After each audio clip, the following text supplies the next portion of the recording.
to our final insight into the London property market for 2023. And as always, I'm joined by our expert on this topic. It's Marc Grundherr, director at one of London's leading estate agents, Benham and Reeves. And Marc, well, we cast our eye back to 2023 and it's been very turbulent, we know that. And I was just wondering, who were the winners and losers in the London property market in 2023? Was it buyers, sellers, landlords, or tenants? Okay, so the clear and outright winner by a mile are landlords. I mean, there's been a lot of talk about interest rate rises, which has obviously really hurt landlords, and interest rates going up from 2% to now 4, 5, 6% we heard, which has dropped off now. That was a real pain for landlords, and I'm a landlord myself, and it was very painful. Fortunately, not all my properties came up this year, and a lot of our clients' mortgages came up last year. We have 3,500 landlords. We surveyed them, and only 15% had loans come up in 2023, which actually, so the impact was less. Why do I say they're winners? Not because they paid more interest, but because they've had big jumps in the rent. And so therefore, with rental increases of anywhere starting with 10 to 11%, up to 20 to 25% increases that we've seen, and that's genuine increases we've seen. Average is about 14%. Now, that's been very, very, very good news, even with the interest rate rise. So actually, I think landlords have been the out-and-out winners. Sadly, tenants, on the other hand, have increased cost of living, increased gas bills, increased electricity bills, council tax not so, which they have to pay anyway. Plus, they've had these big increases in rents. But what we are seeing is that's not shying any tenants away from renting. We've still got more tenants than we've ever had. And a good stat that I use is Rightmove did a very interesting stat they put out. They said today, during 2023, the average number of inquiries per available property was 25. You take that back to 2019, before we even knew what COVID was, cost of living, any of these strifes, no wars, no nothing, and there were only 8. So what that means is they got 3 times the number of leads. Actually, as a business, we're seeing 37 is our average number of inquiries per available property, and which is pretty mad. So winners, landlords, losers, tenants. If I'm on the reverse of that, looking at sales, I think the winners have been buyers, because the market has been incredibly challenging this year for resales as well as off-plan sales. So buyers have been able to really get in there, make an offer, and if it's not agreed, just not go ahead. And on the reverse, unfortunately, sellers have been in the opposite and have taken a bit of a beating, because if they needed to sell and you need to sell, then you've got no options and you have to take what's out there. And there have been deals. I mean, myself, I've bought a couple of amazing deals this year, because, you know, everybody's going about interest rate rises and property market's over, but there's so many tenants. You can get a good deal, even though you're paying high interest rate. You can get a good rent to cover it. So actually, I think now's a good time to buy. And as I said, I've bought 2 really good deals this year. Well, it's so great that you're a landlord as well as an estate agent, Marc, because you can see the whole picture and you can see it from everybody's point of view. What do you put down to this massive supply-demand imbalance of rental stock in London? Are landlords selling up? Are there more tenants than ever wanting to rent in London? Is it a combination of the two? So number one, landlords selling up. That's what all the press has been reporting, and I've seen it. This year, we've lost under 1% of our stock. Under 1%. I think we've had 32 landlords sell. On the reverse of that, we've added on about 9% more stock, because that's through properties that have sold in our overseas offices and completed this year, and or landlords just moving to us, or accidental landlords who couldn't sell because they don't want to sell, and they're becoming landlords. So actually, this myth of this huge landlord exodus is not happening. So that it is not a reduction in supply area. What you are seeing is a few factors. Number one, work from home reversal. So we saw lots of people during COVID moving out of London because they thought they were going to work from home forever. And we have had lots of cases where people have bought a place in the country. They need to be at their desk 5 days a week. Goldman Sachs, for one example, 5 days in the office or no days. And that's their policy. And so there's an example. If you moved out and you don't want to commute in an hour and a half each way every day, 3-hour commute, plus the cost of travel, those people have been coming in renting. I predict that those people will then end up selling outside London and will rebuy in London. If that's what they did, we'll see a reversal of that. So number one, work from home reversal. Number two, international students off the hook more this year than ever before. There's over 450,000 students in the UK, and we've seen a huge jump in the inquiries we're receiving from students. We started really early this year in about May time for a September start. Doesn't help them because we can't book a flat in May for a September start. And we had a number of cases where people rented staff in September, and we had just move in last week, 5th of December, a week before last week. And he'd waited 2 months because he wanted something near to where King's College was, and he waited for the right property. So number one, work from home reversal. Number two, increase in international students. Number three, increase in general professionals and people renting. Look at the migrant numbers, 600,000 migrants into the UK. What's the one thing they all need other than a job? They all want a home, and they have to, and loads of those have been dumping. And number four, the other reason is on the supply side. We are seeing over 75% of our tenants last year renewed this year in 2023. I think, the market sets the rent anyway. So it's a bit of a myth that landlords can set their property at any 100%. rent. If you over egg it, you may get 1 or 2 inquiries. But, if you set it about right and the market rent, then you'll get a good tranche of inquiries, and then you've got a really good pool of tenants to choose from.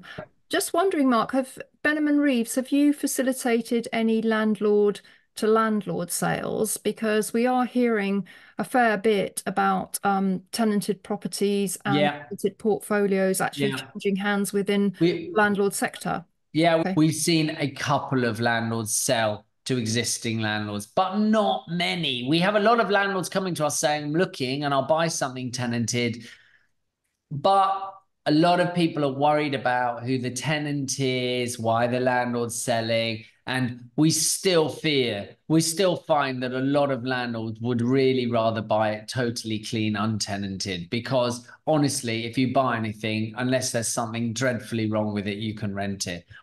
It's very interesting to hear your actual data from the business space, if you like. Now, you've recently returned from a trip to the Far East and Asia.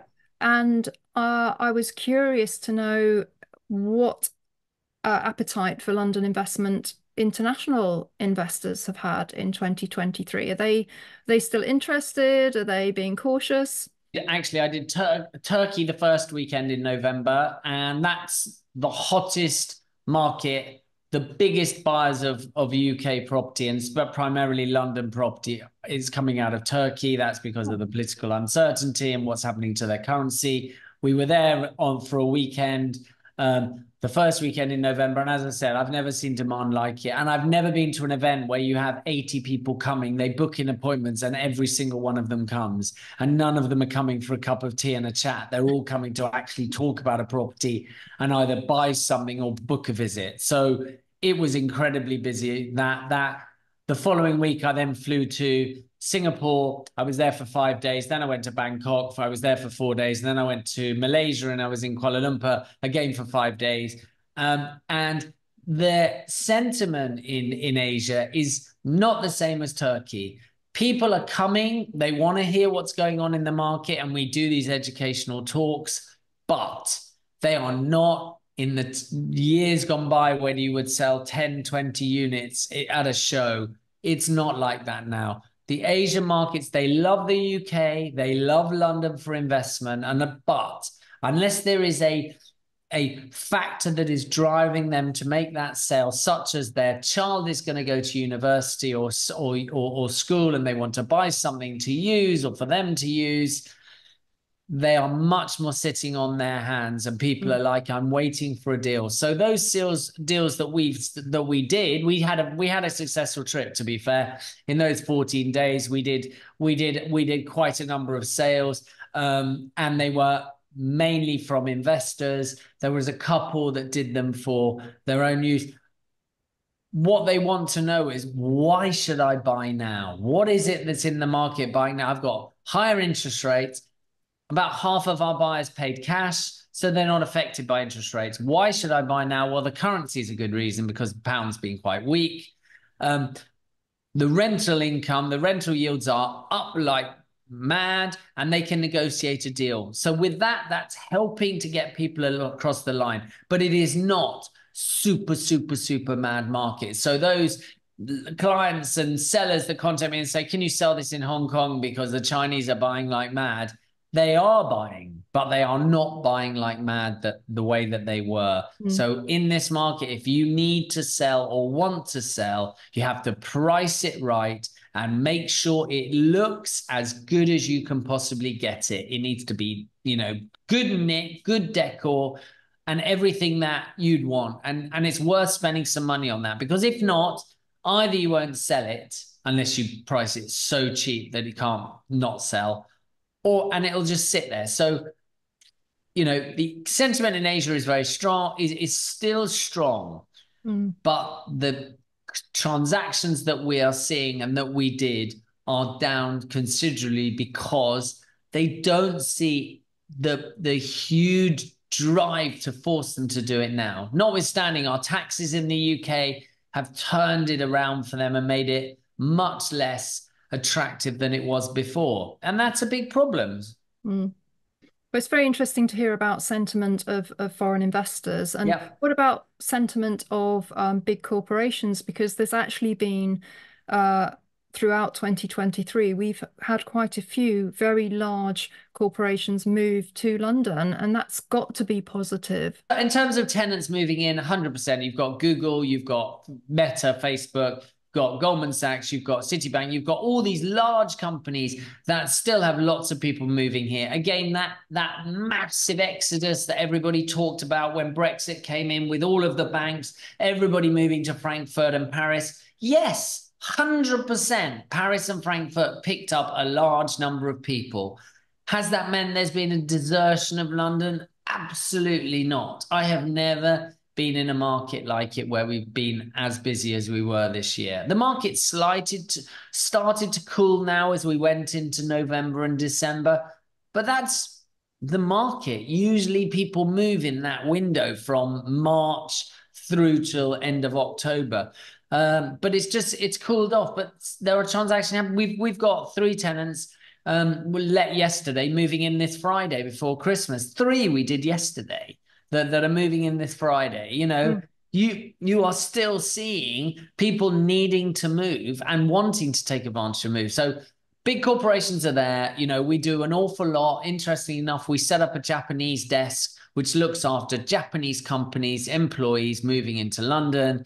We set it up 7 years ago, 7.5 years ago.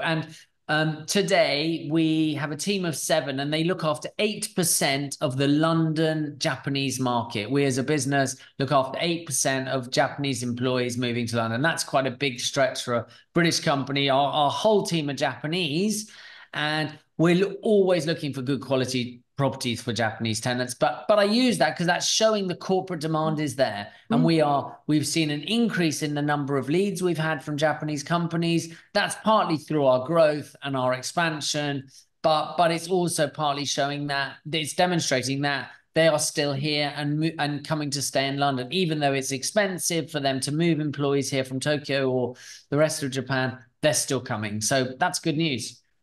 Well, it's very interesting to hear about your Japanese desk. That sounds like you've really developed an It's incredible done very niche well. there to serve Yep. the Japanese market. And that's great news for landlords who want good Yep. quality tenants backed by a big corporation. Um, 100%. I've got a bit of a viewer's question for you, Mark.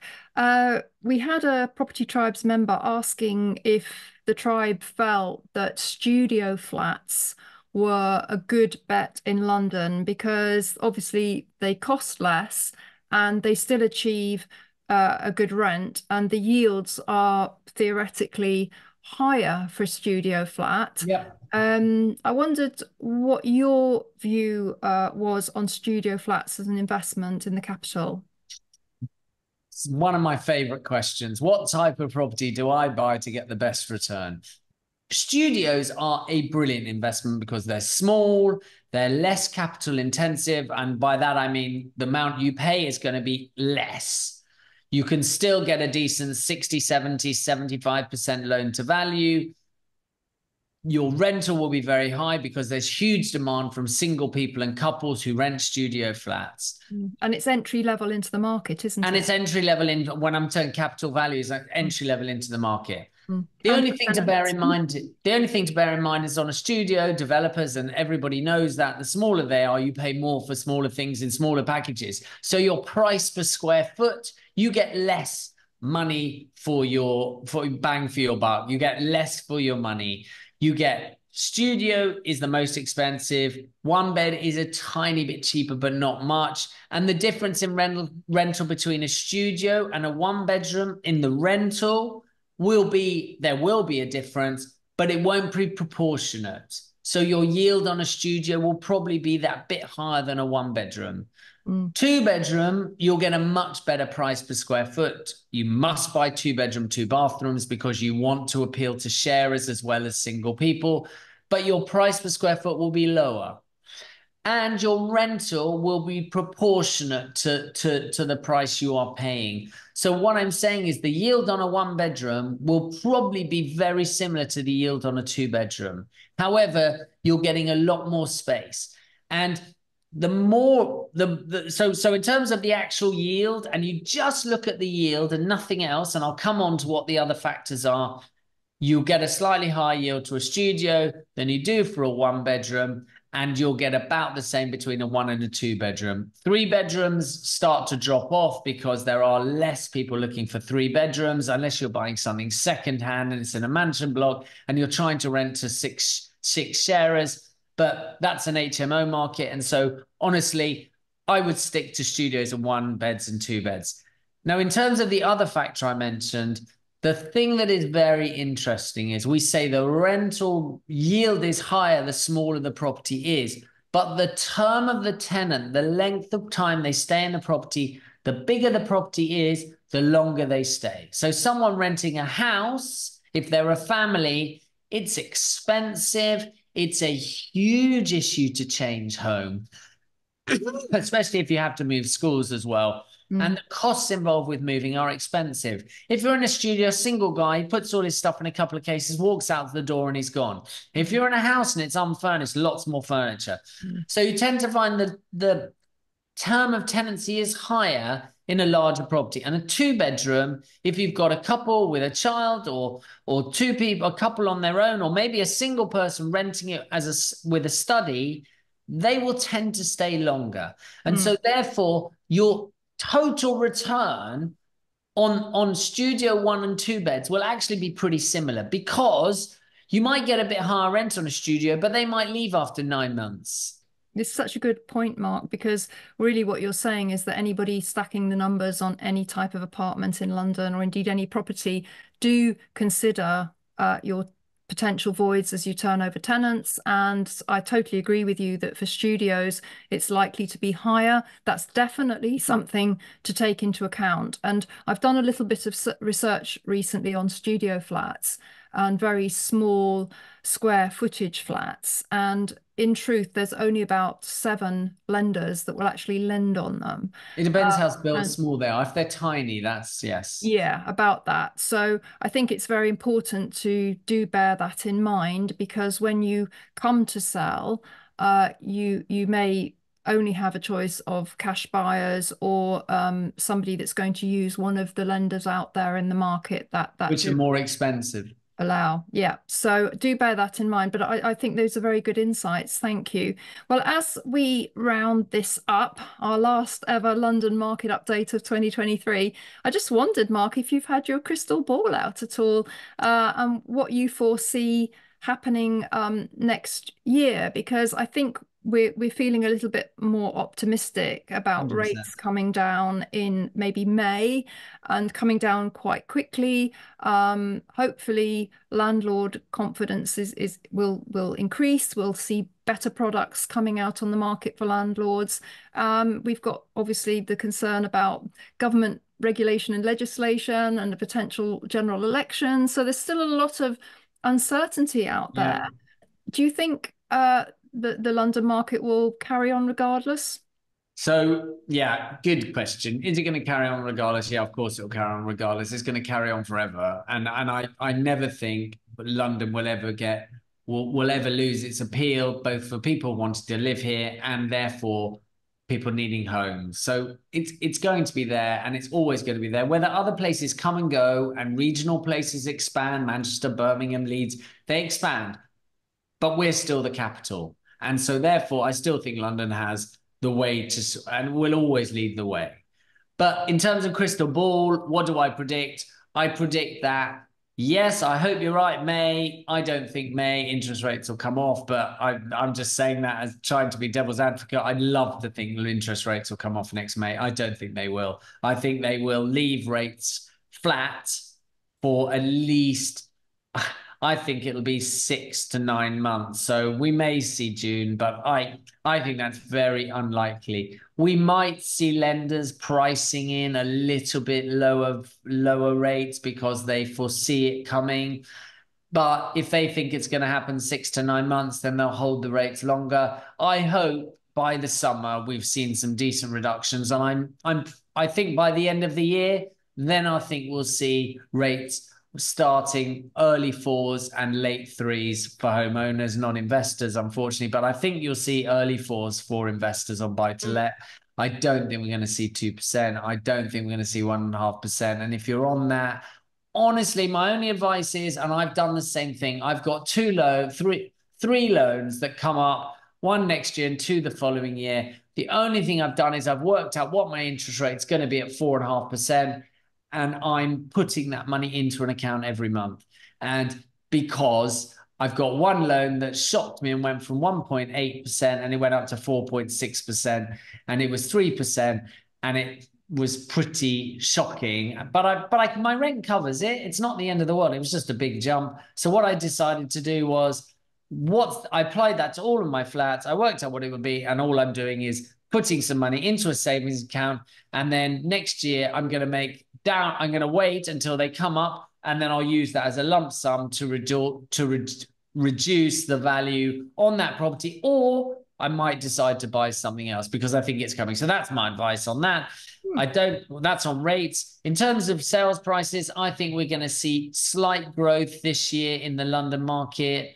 Super prime has come off. It's been very, very, very challenging right at the top end. Prime market's been okay, but I think we're going to see 2 to 3% over the next year. You know, remember, we've got an election coming. No one knows quite what's going to happen. Well, I think my prediction is we'll have a Labour government, but hopefully it'll be a Tony Blair style Labour government, which won't be looking to tax us to the hilt and won't drive us into inflationary times. I think rents will continue to rise, but I think it'll be at a 5 to 7% increase by the end of the year. 6% is my average that I think we'll see by the end of the year. And if inflation is off down to 4.6 and it will drop further, you know, there's lots of pressure on prices.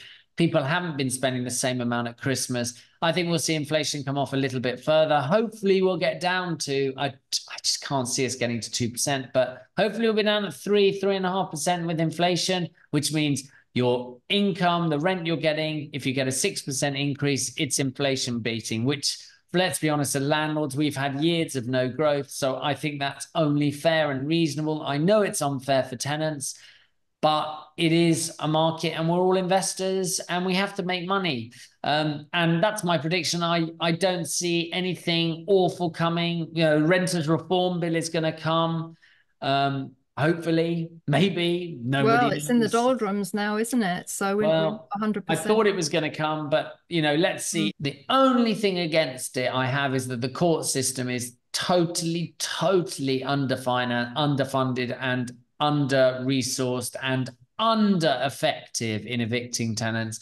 And so that is the only thing I think is it takes ages, and as a landlord, you get hit. So be careful. If you're taking a tenant on a high rent, just make sure you reference them. And if you can, take out rental insurance just to cover yourself, because everybody gets hit. We got hit as a business. I had a tenant, I got eviction in February this year, and I still don't have possession because the court was meant to do it in October and it got pushed out, and I still don't have a court date for a bailiff. And this is in London, and it's awful. So just be careful, and it'll be a good market, but you just have to have your wits around you and be careful.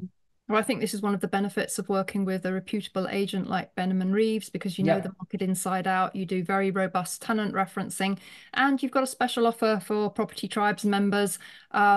The first 3 months, I think, the special offer. So we do invite you to click the link in the video or below the thread and get in touch with Marc. And Marc, we very much appreciate you participating in these calls and sharing your knowledge. And I think the fundamentals for London, I don't think they've changed since I started investing in 2004. And that is buy the right property in the right location at the right price, find the right quality of tenant, and have a long-term view, and forget about it. And if you think, you know, if you stick to those fundamentals, I think you'll always be okay in London. I still believe in it. I still invest in London. And just to let you know, Marc, I've started to use your letting service recently, and been absolutely thrilled with the quality of the service that I've received from your team. Good. So I'm now going to become a Benham and Reeves landlord customer, and I'll also be using you for a London sale in the spring next year. So all the best to you for the holiday season, and hopefully we can catch up early in the new year, because you and I are cooking up a little plan to do a mini series on the London property market. 100%, so love to do it.